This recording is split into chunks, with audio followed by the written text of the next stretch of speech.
राधे राधे मेरे प्यारे भाइयों बहनों माताओं व बंधुओं, संस्कार की बातें चैनल में आपका स्वागत है। बंधुओं, आज मैं आपको सुनाने जा रही हूँ बैसाख मास महात्म की कथा का 18वां अध्याय, जिसे सुनने मात्र से भगवान श्री नारायण की कृपा आप पर बरसने लगेगी।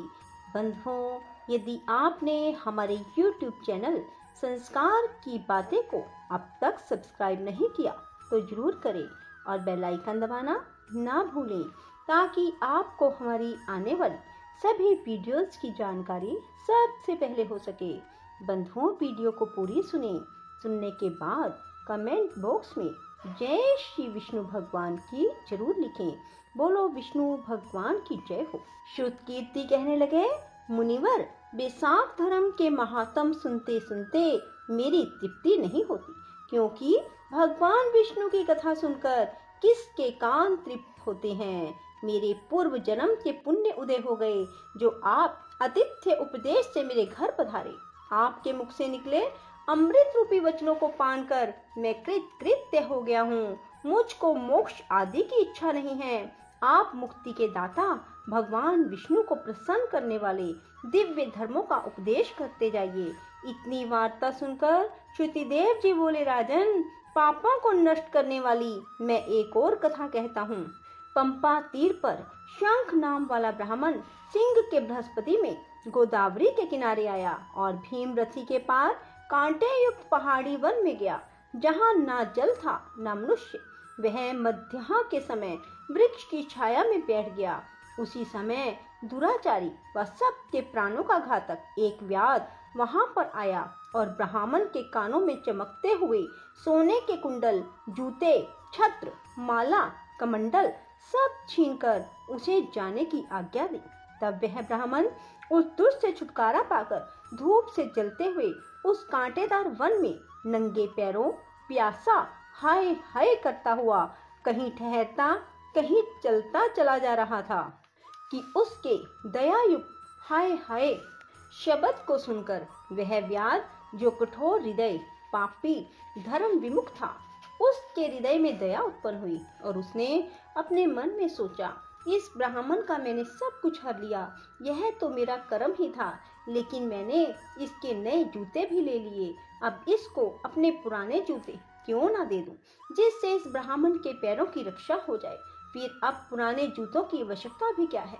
ऐसा विचार कर उसने अपने पुराने जूते उस ब्राह्मण को दे दिए।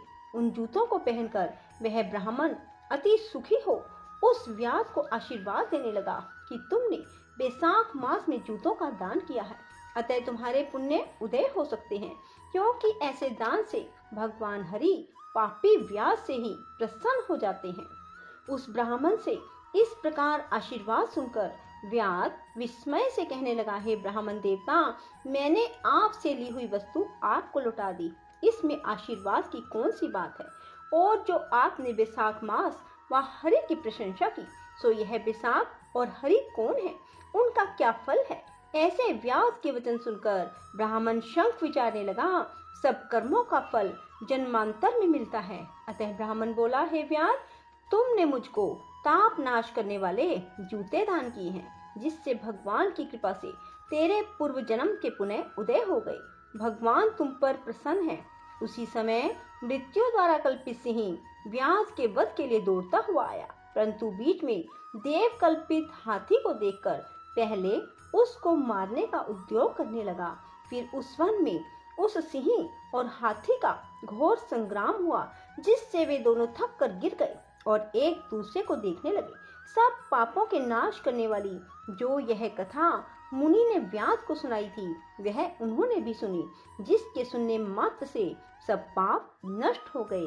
पापों से मुक्त होने के कारण वह पशु योनि को त्याग दिव्य शरीर धारण कर दिव्य विमान में बैठकर अप्सराओं से सेवित हाथ जोड़कर खड़े हो गए। तब उस मुनि ने उनसे पूछा, तुम कौन हो और अकारण ही इस वन में एक दूसरे को मारने के लिए क्यों उद्यत हुए। तुम्हारी मृत्यु कैसे हुई, यह सब कथा मुझे सुनाओ। मुनि के ऐसे वचन सुनकर वह कहने लगे, मातंग ब्रह्म ऋषि के दो पुत्र दलित और कोहल नाम के थे, जो शाप दोष उनके ये नाम हैं, रूप यौवन में संपन्न, सब विद्याओं में निपुण। मतंग ऋषि कहने लगे, हे पुत्रों, इस बैसाख मास में प्रातः उठकर स्नान करो, मार्ग में प्याऊ लगाओ, छाया करो, पंखे से मनुष्य को हवा करो, शीतल जल दान करो, भगवान की सेवा करो, जिससे संसार के बंधनों से छूट जाओगे। इस प्रकार उन्होंने अनेकों प्रकार के वाक्यों से समझाया, परंतु हमारी दुर्बुद्धि में कुछ भी नहीं आया। पिता के वचनों को सुनकर मुझ दलित को अति क्रोध आया और कोहल मदोन्मत्त हो गया।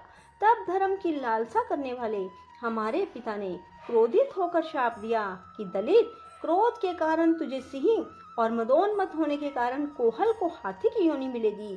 धर्म से विमुख पुत्र, कटु वचन वाली स्त्री, पापी को शीघ्र त्याग देना चाहिए, क्योंकि जो कोई लोभवश होकर इनको नहीं त्यागता वह 14 मनवंतर तक नरक भोगता है। तब हम अत्यंत दुखी होकर शाप निवृत्ति के लिए पिता से बारंबार प्रार्थना करने लगे। तो उन्होंने कहा, तुम दोनों जब पशु योनि में एक दूसरे को मारने के लिए उद्यत होगे, तो उस समय व्याध और शंख का बैसाख धर्म विषयक संवाद तुम्हारे कानों में पड़ेगा। तब उसी समय तुम्हारी मुक्ति हो जाएगी। यहाँ पर आपका दिव्य संवाद सुना, जिसके प्रभाव से हम कृतार्थ हुए। इसके पश्चात वे दोनों मुनीश्वरों को नमस्कार कर आज्ञा लेकर अपने पिता के पास चले गए। व्याध भी यह कथा सुनकर अपने शस्त्र आदि फेंक कर पुण्य आत्मा ऋषि से कहने लगे। व्याध कहने लगा, हे महात्मा, मैं अत्यंत दुर्बुद्धि और पापी हूँ। हे दया के सागर, अब मुझ पर ऐसी कृपा करो कि जिससे अब मेरी बुद्धि दूषित होकर खोटे कर्मों में न जाए। अतः आप मुझे उपदेश दीजिए। व्याध के ऐसे वचन सुनकर मुनु ने उसको धन्य धन्य कहा और फिर उसको उपदेश देते हुए बोले, हे व्याध, यदि तू शांति की इच्छा करता है तो बैसाख के धर्मों का पालन कर। हे व्याध, यहाँ पर धूप अत्यंत तेज है, ना छाया है ना पानी। इस कारण चलो कहीं दूसरी जगह जल पीकर और छाया में बैठ स्वस्थ चित्त से तुम्हारे सामने पाप नाशक महात्म का वर्णन करूं। व्याध हाथ जोड़कर कहने लगा, यहाँ से थोड़ी दूर पर एक निर्मल सरोवर है, जहाँ फलों से लदे हुए अनेक कैद के वृक्ष हैं। वहाँ निश्चय ही चित्त प्रसन्न होगा। व्याध की यह बात सुनकर शंख मुनि उनके साथ चल दिए और थोड़ी दूर पर जाकर उन्होंने देखा निश्चय ही एक निर्मल सरोवर है। मुनि ने उस सरोवर में स्नान किया, फिर देव पूजन कर व्याध के लाए हुए श्रम नाशक मीठे कैद के फल खाए। तत्पश्चात व्याध कहने लगा, महात्मन, यदि आप मुझ पर कृपा करो तो यह बतलाइए, कौन सा कर्म करने से मुझे व्याध जैसी बुरी योनि मिली और फिर आपको सत्संग हुआ। मुनि हंसकर कहने लगे, तुम शाकल नगर में वेद पाठी ब्राह्मण थे। तुम्हारा नाम स्तंभ और गोत्र श्रीवत्स था। एक वेश्या से तुम्हारा प्रेम था, उसी से संगति दोष से हमने नित्य कर्मों को त्याग दिया और शूद्र के समान रहने लगे। इस प्रकार तुमने आचारहीन होकर धर्म का त्याग किया, परंतु तुम्हारी स्त्री जो अत्यंत रूपवती थी, तुम्हारी और वेश्या की सेवा किया करती थी। तुम दोनों पलंग पर सोते और वह नीचे सोती, तुम्हारे पैर धोया करती, तुम दोनों की आज्ञा का पालन करती। वेश्या के मना करने पर भी वह पतिव्रता वेश्या सहित तुम्हारी सेवा करती। एक दिन तुमने भैंस का दूध और मूली खाई, तिल भी खाए। इस अपथ्य भोजन से तुमको दस्त और वमन दोनों होने लगे और फिर दारुण भगंदर रोग हो गया। जब तक घर में धन रहा, वैश्य भी वहां रही, फिर सब धन लेकर वह भी चली गई। इस पर तुमको बड़ी घृणा हुई और तुमने अपनी पतिव्रता स्त्री से कहा, मैं अत्यंत निष्ठुर और वैश्यगामी हूँ। हे सुंदरी, मुझ पापी ने तेरा कुछ भी उपकार ना किया। जो अपनी नम्र भार्या का मान नहीं करते, वह 15 जन्म तक नपुंसक होते हैं। मैं रात दिन महात्माओं और तेरी अवज्ञा करने से निश्चय ही पाप योनि में पड़ूंगा। तेरे विनीत भाव पर भी मैं महाक्रोध ही करता रहा। इस प्रकार कहने पर वह तुम्हारी स्त्री हाथ जोड़कर कहने लगी, स्वामी, आप ऐसा क्यों कहते हो? मैंने आप पर कभी क्रोध ना किया। यदि मुझको कुछ दुख प्राप्त हुआ है तो मेरे कर्मों का फल है। तुम मेरे प्रति दीनता और लज्जा मत करो। जो स्त्री अपने पति के क्रोध को सहन करे वही साध्वी है ऐसा कहकर मैं अपने पिता व भाई के घर से कुछ धन लाकर तुम्हारी सेवा करती रही। दिन रात मल धोकर मूत्र धोकर तुमको शुद्ध करती रही और कीड़े आदि निकालती रही। रात दिन नींद आदि त्याग कर अपने भर्ता के दुख से दुखी होकर कहती है, पितरेश्वरो तुम मेरे पति को रोग से मुक्त करो, मेरे पति को पापहीन करो। तब महात्मा देवल बैसाख में गर्मी के मारे संध्या समय तुम्हारे घर आए। उनको देख तुम्हारी स्त्री कहने लगी, अब वैद्य मेरे घर आए, अब इनके द्वारा मेरे पति का रोग नष्ट हो जाएगा। अब तक वैद्यों ने मुझको ठग लिया। उनके चरण धोकर तुम्हारी स्त्री ने अपने सिर पर वह चरनोदक छिड़क लिया।